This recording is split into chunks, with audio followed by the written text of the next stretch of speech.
Quatrième prisme, cette opération n'est pas une première. Et elle n'est pas faite pour l'intérêt du peuple, chers compatriotes. Doit-on vous rappeler que le général Ndengue a mené des opérations similaires? Mais où est le bilan aujourd'hui?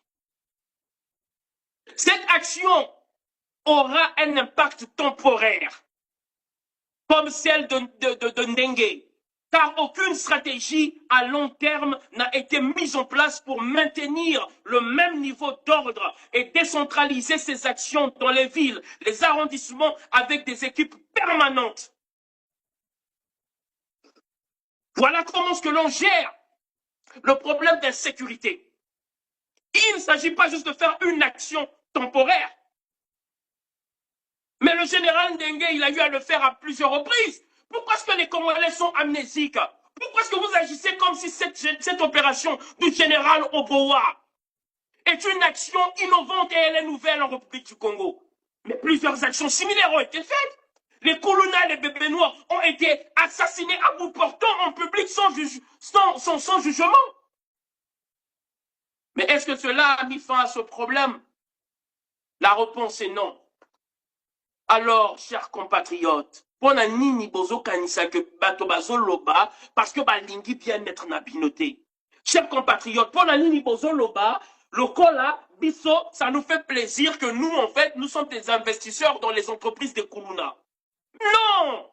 C'est parce que nous connaissons l'histoire. Nous savons ce qui a été fait avant. Et nous savons que ce n'est pas une solution permanente. Ce n'est pas une solution permanente. Et il est important de rappeler que cette opération a été lancée parce que certaines personnes du pouvoir ont été touchées par les bébés noirs. Chers compatriotes, opération Wana et Zapon a bien être na binoté. C'est ça la triste réalité.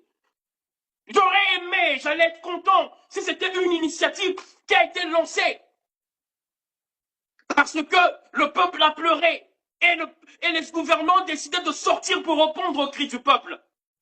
Mais lorsque la femme enceinte a été éventrée, pensez-vous que cette mort, cet acte est moins cruel que la mort d'Alain Bambi, paix à son âme? Vous voyez que nous vivons dans un état où on a l'impression que la vie de certaines personnes est plus importante que celle du reste du peuple. Et ça, ce n'est pas la Constitution. Ça, ce n'est pas un État. Ça, ce n'est pas une république. D'ailleurs, ces mêmes forces de l'ordre qui sont incapables de trouver les bébés noirs qui tuent le peuple ont été capables de trouver les bébés noirs qui ont assassiné Alain Bambi en moins d'un mois. Chers compatriotes, essayons de réfléchir ensemble là. Arrêtez de crépiter, chers Congolais, ne crépitez pas, calmez vos atomes. Ne crépitez pas, arrêtez de crépiter, calmez vos atomes et essayez de faire usage de la jugeote. Plusieurs compatriotes congolais ont été assassinés par ces bébés noirs. Plusieurs mères, sœurs, enfants, filles, nos sœurs violées par ces bébés noirs. Jusqu'à présent, les investigations sont sans suite. Mais bizarrement, un homme du pouvoir est assassiné et l'investigation est conclue en moins d'un mois. Vous comprenez que si rien n'est fait pour vous, peuple congolais, c'est parce qu'on ne vous considère pas comme des humains. Vous êtes considérés comme des sous-hommes au service d'une classe politique qui se considère comme la haute classe, les rois, et vous êtes des sujets. Encore mieux, vous êtes des animaux sans valeur. Voici une autre preuve qui montre que la violence en République du Congo est volontaire, elle est voulue. Parce que lorsqu'elle touche ceux-là qui sont du pouvoir, tout de suite des actions, le système judiciaire est activé, la police, l'armée et tout est activé pour pouvoir résoudre le problème. Vous comprenez que ça, c'est donc volontaire.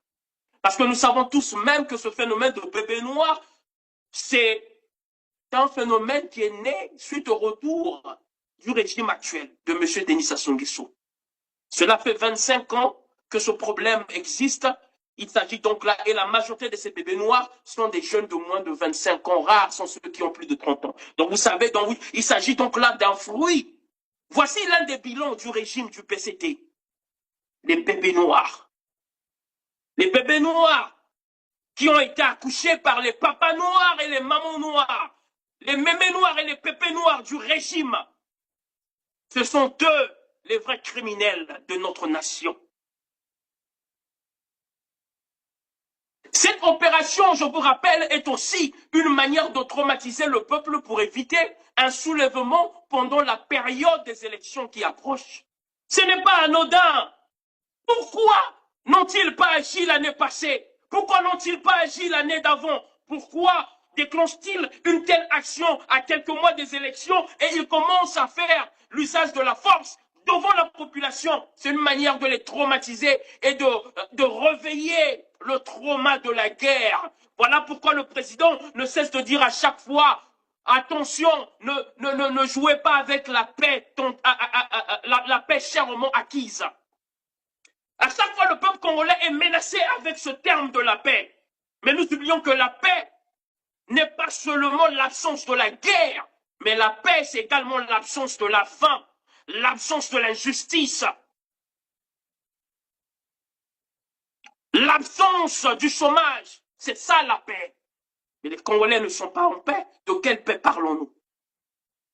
Les seules personnes qui expérimentent la paix, ce sont les gouvernants et leurs enfants qui occupent 3, 4, 5 positions au même moment, qui cumulent plusieurs positions pendant que les Congolais sont au chômage et même certains membres du PCT sont au chômage. D'ailleurs, certains d'entre eux se mettent à crier sur les réseaux sociaux comme Fred Makita, membre du PCT, mais qui pleure chaque jour parce que certaines positions ont été prises en otage par les fils d'eux, les enfants d'eux, les filles d'eux.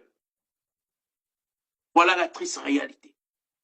Même ceux-là qui font partie du PCT, il y a des niveaux et certains sont brimés.